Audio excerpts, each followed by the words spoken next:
నిన్నటి రోజు ఆంధ్రప్రదేశ్ ముఖ్యమంత్రి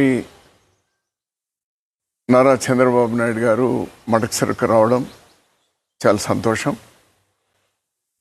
ఒక ప్రభుత్వ కార్యక్రమాన్ని చాలా సాదాసీదాగా బలవంతపు తరలింపు లేకుండా ఆ సభను నిర్వహించడం చాలా సంతోషంగా ఉంది. ఏ ప్రభుత్వ కార్యక్రమాలైనా కూడా ఈ ప్రభుత్వాలన్నీ భవిష్యత్తులో ఏ ప్రభుత్వాలైనా ఇది కొనసాగించడం మంచిది అనేది నా అభిప్రాయం.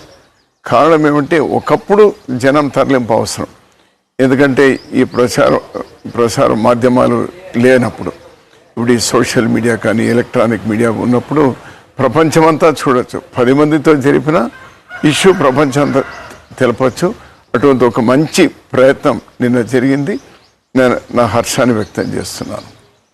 అలానే మడకసిరిలో గత 10 సంవత్సరాలుగా అపరిష్కృతంగా ఉన్నటువంటి సాగునీరు లేదా తాగునీరు లేదా పరిశ్రమలు రోడ్లు ఇటువంటివి ఏవైతే ఉన్నాయో వాటికి రైతాంగానికి సంబంధించి ముఖ్యమంత్రి గారు స్పష్టమైనటువంటి హామీలు ఇచ్చినారు.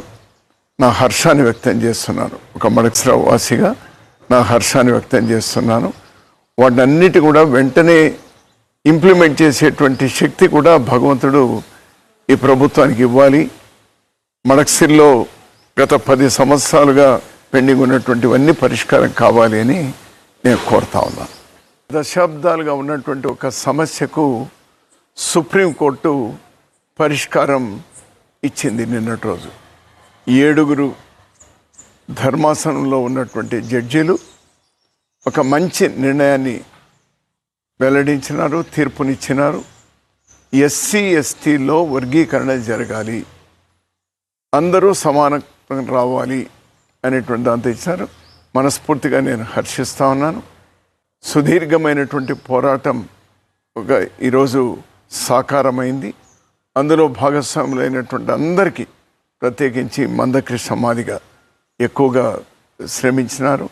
మిగిలినటువంటి వాళ్ళు కూడా వేదికలు సపరేట్ అయినా కూడా అదే లక్ష్యంతో పనిచేస్తూ వచ్చినారు. అందరికి కూడా నేను అభినందనలు తెలియజేస్తున్నాను. ఇది అందరికీ మేలు జరుగుతుందని నేను పర్సనల్గా విశ్వసిస్తున్నాను. కాంగ్రెస్ పార్టీ కూడా విశ్వసిస్తుంది. అలానే ఇప్పటికైనా కేంద్ర ప్రభుత్వం ప్రతిష్టలకు పోకుండా జన కుల గణన జరగాలి. ఇప్పుడు ఎస్సీ ఎస్టీలో కూడా వర్గీకరణ జరగాలంటే ఇందులో 59 వర్గాలు ఉన్నాయి ఎస్సీల్లో, అదేవిధంగా ఎస్టీలో కూడా చాలా ఉన్నాయి. ఎవరు ఎంత అని తెలవాలి కదా. ఇంతవరకు ఎస్సీలు ఎందరు ఉన్నారు, ఎస్టీలు ఎందరు ఉన్నారని తెలుసు అంతే. అందులో ఉపకులాలు ఎన్ని ఉన్నాయని తెలియదు కదా. అవి తెలుసుకోవాలంటే కుల జనగణన జరగాలి. So this the right time. ఇంకా ఆలస్యం చేయదు. ఇది దేశానికి అంతా సంబంధించింది. ఇప్పుడు అందరూ ఏమడుగుతున్నారు, మేమెంతమంది ఉన్నామో మాకంత వాటా రావాలి అని. తప్పేముంది ఏంటాను నేను. అందులో మెరిట్టే వస్తారు, మెరిట్ లేనివాళ్ళు ఎవరు రారు. సో దీనికి కేంద్ర ప్రభుత్వం వెంటనే అంగీకరించాలి. తక్షణమే ఈవెన్ దళితులకు కానీ లేదా ఎస్సీ ఎస్టీలకు, బ్యాక్వర్డ్ క్లాసెస్కి, ఈవెన్ ఉన్నత వర్గాల్లో ఉన్నటువంటి పేదవాళ్ళకు కూడా మేలు జరగాలంటే ఇది వెంటనే కుల జనగణన టేకప్ చేయాలని మరోసారి కేంద్ర ప్రభుత్వాన్ని డిమాండ్ చేస్తున్నాం. ఇది పెరియార్ గారు, అంబేద్కర్ గారు, బిపి మండల్ గారు, వీళ్ళందరూ కూడా సుదీర్ఘమైనటువంటి పోరాటాలు చేసి ఈ కుల జనగణన జరగాలి అనేటువంటి డిమాండ్ చాలా రోజులుగా ఉంది. ఇదేం కొత్తదేం కాదు. దీన్ని రాహుల్ గాంధీ గారు మరో లెవెల్కి తీసుకెళ్ళినారు. రాహుల్ గాంధీ గారు కేవలం కాంగ్రెస్ పార్టీనే కాదు, ఈరోజు దేశంలో ఉన్నటువంటి బీజేపీ మినహా అన్ని పార్టీలు కూడా, ప్రాంతీయ పార్టీలతో సహా ఇది చేయాలి అని ఈరోజు కూటమిలో బీజేపీ కూటమిలో ఉన్నటువంటి పక్షాలు కూడా కులగణన జరగాలి అనేటువంటి డిమాండ్ చేస్తూ ఉన్నారు. దీన్ని రాహుల్ గాంధీ గారు ఈరోజు ఒక సక్సెస్ఫుల్గా అందరి యొక్క అభిప్రాయాలను సాకారం చేయడానికి ఇది ఒక సుప్రీంకోర్టు తీసుకున్నటువంటి నిర్ణయం, రాహుల్ గాంధీ గారు తీసుకున్నటువంటి పోరాటానికి ఊతం ఇచ్చింది. ఇది సాకారం అవుతుంది అని నేను విశ్వసిస్తా ఉన్నాను.